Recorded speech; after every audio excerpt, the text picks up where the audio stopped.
feeding routine. So now that we have an idea of how the horse's digestive system works, and the importance of feeding forage and understanding the role it plays in the diet, we can take a look at feeding. So one of the first things we recommend is to have your vet or dentist check teeth, worm dose, carry out all your initial checks before you start your retraining journey. So once your horse is happy, he's relaxed in his new home, you can start to think about choosing the right feed that will suit his temperament, his metabolic rate, so that be his body condition, and the job that you're going to be asking him to do.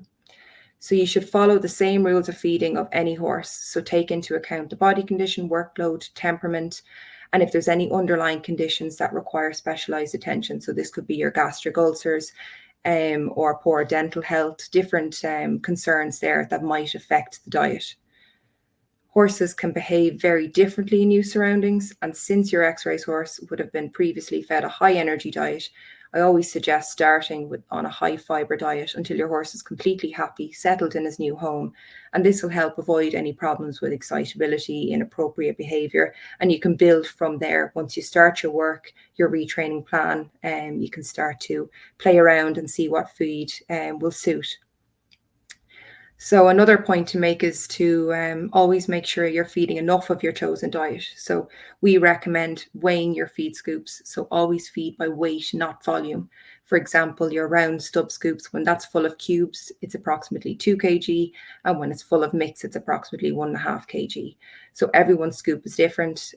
So weigh out what scoop you have and what feed you have, so you have an idea of how much you're feeding in each meal.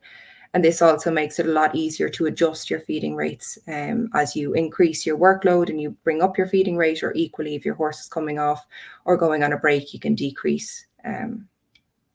So not only is the feeding the correct amount important for managing body condition score and performance, but it also ensures that there's the levels of quality protein for cell renewal, your muscle, your top line development, and your vitamins and minerals are being met to maintain a healthy well-being.